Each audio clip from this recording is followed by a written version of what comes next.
ha sido perseguido abierta, descaradamente por el régimen autoritario de Rafael Correa. Fernando, bienvenido, muchas gracias por venir. Buenas noches. Muchas Un aplauso gracias por para recibirme. Fernando, por favor. Muchas gracias. ¿Cómo estás? Doblemente impresionado, porque dos países, dos realidades dolorosamente caminan por una senda de dolor. Déjame, no puedo decir otra cosa sino expresar desde muy adentro, desde este Ecuador ecuatoriano, como diría tu paisano César Vallejo, decirles a los hermanos venezolanos, a María Corina, a Leopoldo, que al menos de este corazón ecuatoriano tienen toda la fuerza porque estamos compartiendo una tragedia muy parecida. Gracias, Fernando, por esas palabras tan sentidas. Cuéntanos, por favor, ¿qué ocurrió en tu casa la noche del 26 de diciembre en Quito? Cuéntanos, por favor, lo que ocurrió. Yo pensaba que estas historias no pasaban de las novelas de Sábato, de Vargas Llosa o La vida de los otros de Europa del Este, y pensé que nunca los iba a vivir. Es más, creí que el proyecto de Rafael Correa, porque yo soy un militante de izquierda, y creímos en Correa, pensamos que ese proyecto iba a liberar al país. ¿Votaste por él el 2006, 2007? Por supuesto. Sí. Y trabajo como asesor de un legislador del movimiento Pachacuti, que es un movimiento que le puso a Correa en el poder. Clever Jiménez, ¿correcto? Clever Jiménez. O sea que tú creías en Correa, tú estabas con él. Yo creía en el cambio, creía en alguien que te podía ofrecer una luz. Y Correa, como nunca antes, se logró sintonizar Sí. la agenda, el ideario de cambio del 80% de la población. Y el 80% de ecuatorianos y ecuatorianas pensamos que luego de 30, 40 años de dolor y tragedia podíamos cambiar. ¿Qué te desencantó? Me desencantó que fue un gran engaño, una gran traición. El gran sendero de cambio tuvo una ruptura, ¿sí? Y hoy están gobernando los mismos grupos que durante 40 años han gobernado el país, grupos terriblemente enemigos de los cortaúñas, ¿sí? Tú sabes a qué me refiero. ¿Cómo no? En Ecuador uno tiene que volverse muy poeta y metafórico, eso puede ser bueno, porque si dices una cosa un poco muy directa, te caen con la ley de comunicación. Sí. El 26 de diciembre yo continuaba con la celebración de Navidad. Sí. Estábamos repartiendo juguetitos con los niños, los pocos que llegaron, en mi casa a 11 de la noche. Sí. Y prácticamente durmiendo, mi esposa Verónica, mi niño de 6 años, José Emiliano, y mi niño pequeñito Martín, de año 6 meses, intentando dormir, calientito. ¿Y qué ocurrió en esa circunstancia? Y un tropel metálico, recordaba a Cortázar, un tropel metálico subía rapidísimo al cuarto piso y golpeó la puerta durísimo, como la del lobo feroz. Abran la puerta y déjenme entrar. Sí, y nosotros jamás nos imaginamos eso. Estábamos semidesnudos con mi esposa, como duerme cualquier pareja que se quiere y que está con frío. Y los golpes y los golpes y los golpes. Y nosotros, ¿qué es lo primero que tú te imaginas? No vas a pensar jamás que las fuerzas del orden van a invadir tu casa, la casa de un periodista, la casa de un asesor parlamentario. Les imploramos que nos dejen, que nos permitan vestirnos. Y empezaron a golpear con esos, en Ecuador lo llaman tumbapuertas de la policía. ¿Sabes cuántos llegaron a mi casa? No, ¿cuántos eran? 12 agentes de inteligencia, de élite, de fuerzas de élite, del Grupo de Intervención y Rescate. Acá en Estados Unidos los llaman SWAT, Sí. que son utilizados exclusivamente para casos especiales de extrema urgencia, secuestros, etc. Cuerpo de élite. Cuerpos de élite. Fuertemente armados, por supuesto. Fusiles con pasamontañas, ametralladoras, más de 12 agentes fiscales, agentes de inteligencia enviados por el presidente Rafael Correa, como luego él mismo lo confirmó al día siguiente, que él envió agentes de la presidencia a mi casa. Sí, claro, él dio la orden, por supuesto. ¿Y por qué les dio la orden? Es decir, ¿por qué rompieron la puerta de tu casa? ¿Qué estaban buscando? me acusaban de ser un Julian Assange o un Edward Snowden ecuatoriano, de que había hackeado o que tenía información supuestamente privilegiada en mi casa y en la asamblea. Simultáneamente a lo que allanaban mi casa, sí, Jaime, estaban allanando la asamblea, el primer poder del Estado. O sea, yo les digo a los norteamericanos y a los oídos del mundo, ¿en qué parte del mundo un presidente ordena o pide a la Fiscalía y a las fuerzas del orden a que invadan la Asamblea Nacional para llevarse las computadoras e información de un legislador que está haciendo su trabajo, que es fiscalizar, y de un asesor parlamentario? Increíble. Y esto ocurrió simultáneamente en tu casa y en tu despacho del Congreso. Y en el despacho del asambleísta. Del asambleísta Clever Jiménez. ¿Qué se robaron los enviados por correa? Ese término es preciso, robaron.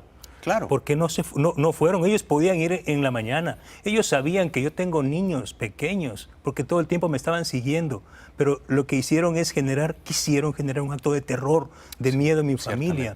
Ellos se llevaron de mi casa 2 computadoras, una portátil como esta Mac, donde tenía miles de documentos con los que trabajo tanto para la investigación periodística cuanto para mi trabajo específico en la Asamblea con el legislador Clever Jiménez. Se llevaron esa computadora, buscaban equipos de hackeo, no encontraron, ¿sí? Se llevaron documentos en físico. Mi niño de 6 años estuvo en su cama, nos contó después que él tuvo que hacerse el dormido porque vio a hombres de negro que solo se les veían los ojos, ¿sí? ¿Te imaginas a tu hijo de 6 años? ¿Te imaginas, Jaime, a tu hijo de 6 años y mi hijo pequeño en mis brazos que lloraba de año y medio y mi esposa semidesnuda? Y todo estaban filmando porque Rafael Correa envió una cámara de la Presidencia de la República, estaban filmando y 2, 3 días después, ¿sabes lo que hicieron? No. Hicieron una cadena de televisión y expusieron la intimidad de mi hogar. ¿Sabes lo que significa eso? ¿Eso es democracia? Se llevaron mis documentos y pensaron que al llevarse físicamente mi computadora, los documentos, los celulares, la tablet de mi hijo en la que juega, ¿sí? Pensaban que de esa forma iban a quitarme la información. Lo que no sabían es que yo tengo en la nube la información y la clave la tiene Dios. Toda la información está arriba y ahora la tengo aquí, en una igualita. Para que el presidente Correa lo sepa, algunas cosas lo he traído acá. De manera que no te pudieron robar la información de la que tú disponías. Bueno, me hicieron un backup. Tienen una copia ahí. Dios bendiga tu sentido del humor y tu vena poética. Déjame reírme porque ya he pasado muchos días tristes. Bueno, esa es la tragedia del 26 y el 27. Estuvieron 3 horas en mi casa en la madrugada. Y obviamente mi familia y el barrio, y afuera habían más de 15 carros policiales y agentes de seguridad, más de 30 personas en un departamento de 100 metros. Grotesco. Y se llevaron toda la información. ¿Y sabes lo que pasó al día siguiente? Cuéntanos, el presidente Correa envió 3 tweets diciendo: tenemos todo filmado, estuvimos ahí y descubrimos maravillas que han tenido en las computadoras. Es decir, mi computadora, las computadoras del legislador fueron directamente a manos del presidente. Y aquí está la caricatura que hoy recorre el mundo, las 2 caricaturas. Bonil, uno de los más importantes caricaturistas que hoy es famoso, construyó, hizo un poema en papel con dibujitos y señaló que efectivamente se han llevado documentos de corrupción. Reflejaba bastante bien lo que había ocurrido. Sí. Podría haber graficado a tus 2 hijos niños traumatizados, menores de edad, a tu esposa semidesnuda. No lo hizo. No lo hizo. Pudo haber sido más crudo. Lo obligaron a cambiar. En el cambio, que a mi hijo le gustó mucho más, porque dice, están más bonitos los dibujitos, papi, pero esto no fue así. No fueron tan amables como en ese otro dibujo. Pero papi, no fue así, dile a Bonil que no fue así. Pero están bonitos. No miente. Pero están bonitos. Sí. Y digan, hoy estoy un poco más relajado. Pero mira la otra caricatura de Bonil. Tenemos todo filmado. Lo que ocurrió fue un delito. Absolutamente. Y el el autor intelectual del delito es el presidente Correa. Rafael Correa y su secretario jurídico Alexis Mera, que al día siguiente y 2 días después salieron y dijeron: Alexis Mera, tengo en mi teléfono, ¿sí?, los emails y la información del computador de Villavicencio y de Jiménez. Es decir, se rompió la cadena de custodia. La fiscalía fue un parapeto, porque el fiscal, que es el pariente del presidente y fue su abogado personal, Galo Chiriboga, se prestó para este brutal allanamiento a la casa de un periodista y de un ciudadano de a pie que solo quiere saber la verdad. Y de un hombre de izquierda y de un ciudadano que votó por Correa hace apenas 7 años. Fernando Villavicencio, por favor, quédate un momento más con nosotros. Mi solidaridad, mis respetos y mi admiración. Gracias por estar aquí. Tengo que hacer la tarea. Estoy en deuda contigo. Hay que leer este libro. Ecuador Made in China. Aquí están las denuncias incontestables de la corrupción del régimen de Correa que ha presentado Fernando Villavicencio, y por eso es ahora un perseguido político de ese régimen autoritario. Recomiendo la lectura de este libro. ¿Está en Amazon? En Amazon. En Amazon no me lo van vas a a cobrar poder nada por la publicidad. No, pero de Amazon no se lo van a poder robar, por suerte. Sí, sí. Regresamos con Fernando Villavicencio después de la pausa. Ya volvemos.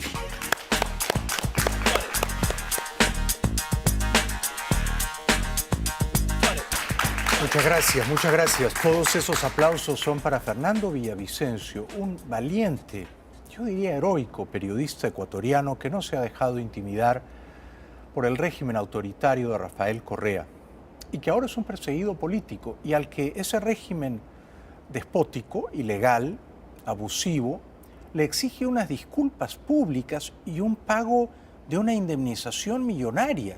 ¿Qué te exige exactamente Correa, Fernando?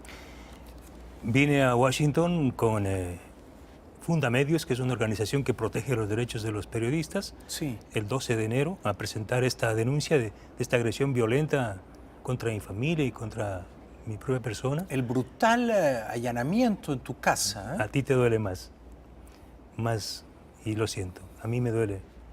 Ciertamente. Sí, porque creo que nosotros estamos un poco acostumbrados ya.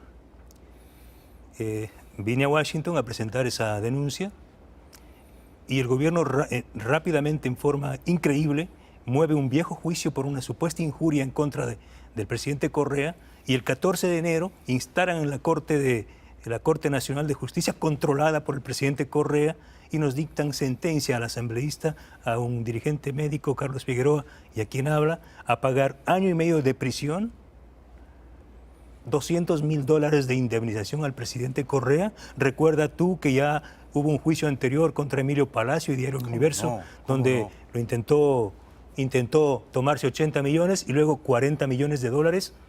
Y además algo insólito que yo pensé que en estos tiempos modernos o posmodernos es algo demencial, que es ofrecerle disculpas públicas al presidente, a su majestad Rafael I, en 4 medios de comunicación.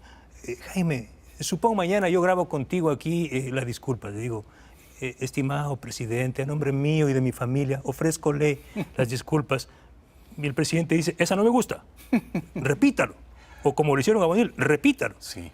O sea, me parece terrible que yo tenga que desgarrarme mis convicciones, ¿sí? No lo hagas, no lo hagas. No lo voy a hacer, Fernando. No lo voy a hacer. No te rectifiques y no te retractes, No es porque el que posible. esté en el error es él, no tú. No es posible. ¿Cómo puedes obligarle a César Vallejo que rectifique un poema? A ti mismo. ¿Tú podrías rectificar un poema? Nunca, ¿Nunca? nunca. ¿Prefieres qué? Prefiero la muerte, prefiero el fin. Bueno, yo prefiero, estoy aquí. Es decir, Jaime, ecuatorianas, ecuatorianos, norteamericanos, latinoamericanos, yo llegué a Estados Unidos, yo amo profundamente a mi país. Llegué a Estados Unidos y hoy me tengo que quedar aquí, porque soy un ser libre y quiero ser libre, y mi familia está allá sometida. Ayer nuevamente fue visitada por 2 patrulleros de la policía, mi esposa, que está sola, mis 2 hijos pequeños. O sea, yo me siento con una impotencia terrible. Me la puedo imaginar, Fernando. Terrible. Mi solidaridad. Desde luego, si tú regresas a tu país, a tu ciudad, irías preso, ¿verdad? Con esposas. acusado de injuriar al presidente. Pero por lo visto el presidente ha leído este libro, ¿verdad? Y tu trabajo periodístico que publicas en Plan B, ¿cómo podemos leer tus denuncias? Está en www.planb.com.es. Hay importantes denuncias sobre los grandes casos de corrupción del gobierno, que es lo que le incomoda. Sí. Este gobierno es una torre es una Babilonia de corrupción. No tengo ningún problema en decirlo. Tengo todas las pruebas. Ese libro revela quizá uno de los más grandes casos de corrupción. El presidente Correa, déjame contarte, por favor, ha hecho público en todos los países donde va y ha dicho, vamos a combatir a los intermediarios porque son los corruptos y corruptores, sí, los intermediarios del petróleo. Pero este gobierno, el gobierno del presidente Correa, es el campeón de los intermediarios. En este libro yo pruebo que el petróleo ecuatoriano, que debe ir a las refinerías chinas de acuerdo a los convenios, eliminando a los intermediarios, es revendido por poderosos intermediarios ecuatorianos, uno de ellos un magnate conocido como el zar petrolero que vive aquí en Miami. ¿Lo digo el nombre? Si eso entraña un riesgo para tus hijos. Está en el libro. No digas si eso va a entrañar un riesgo para los que están en tu casa todavía. Pero este señor está siendo investigado. Y el presidente Correa está siendo investigado aquí. Pero el presidente Correa, en lugar de investigar el enriquecimiento ilícito de este ciudadano, que era un pobrete el año 2007, con un juicio de insolvencia, y hoy es uno de los más ricos del Ecuador, y vive aquí con yates y toda una fortaleza en Miami, le persigue al que escribe el libro y al que denuncia. La agencia Reuters, una de las más prestigiosas del mundo, con base a esta información que consta en el libro, acaba de presentar hace no menos de 2 meses un reportaje realmente revelador sobre la corrupción en el intercambio, intermediación del petróleo que se entrega a Petrochina. ¿Y sabes lo más grave? Tú habrás visto la mano sucia del presidente Correa, la mano negra del presidente Correa, dice la mano sucia de Chevron. Y ha lanzado una campaña internacional, ha llevado a Danny Glover, artistas de Ecuador, para que digan, miren los horrores de Chevron. Yo estoy en contra de los horrores que hizo Chevron. ¿Quién podría estar a favor? Pero en la vida, Jaime, hay que tener palabra y una sola. ¿A quién crees tú, según el libro, a quién crees tú que le vende el petróleo? ¿Dónde crees que va el petróleo de Ecuador que lo revenden a Estados Unidos? A la refinería de Chevron en California. Entonces el presidente Correa dice, no compren lubricantes Chevron. Chevron dañó la Amazonía, pero quien le vende el petróleo a Chevron es el presidente Correa. Sus intermediarios apañados por él, protegidos por él. Por supuesto, eso se llama doble estándar. Es lo mismo que en el caso del señor Julian Assange. Sí. A mí me acusa de hackeo, yo no he hackeado. Pero el señor Assange lo convierte en un ícono de la libertad. El señor es un ícono de la libertad y yo soy un delincuente y soy juzgado y sentenciado como un criminal. Doble estándar. Qué doble estándar grotesco. Tú no eres el hacker, tú eres el hackeado. Pero sí. Si han entrado a tu casa 12 matones armados traumando a tus hijos, tú eres el hackeado. A ti te han robado la información, Fernando. Y tú tienes información de cómo los organismos de inteligencia del Ecuador son los que están pinchando los correos electrónicos. Aquí la tengo. Está clarísimo. ¿Sí? Está clarísimo que Correa tiene una obsesión contigo porque no te ha podido acallar y porque tú has denunciado la corrupción de su régimen en este libro y en tus trabajos periodísticos. Así es. Y por eso te quieren silenciar. No lo han logrado. No lo va a lograr. Enhorabuena. Mis respetos, Fernando. Solo quiero exigir a través de este medio, pues tú eres muy querido y muy visto en Ecuador. Gracias. Y decir al presidente y a su ministro y a sus ministros que lo que pase con mis hijos, con mi esposa, con mi familia, es de responsabilidad de ellos. ¿Sí? Yo, de otro lado, tengo que agradecer al pueblo norteamericano por esta enorme gentileza que han tenido al recibirme. Es la que tú mereces y estamos contigo, Fernando, Gracias, y con tu familia. Dios los bendiga. Un aplauso para él, por favor. Gracias, Fernando. El libro es tuyo. Gracias. ¿Me lo firmas ahora? No dejen de leer Fernando Villavicencio, Ecuador Made in China. Muchas gracias por traer tu valiente denuncia periodística. Fernando, estoy orgulloso de ser tu colega. Hasta pronto. Un aplauso para él, por favor.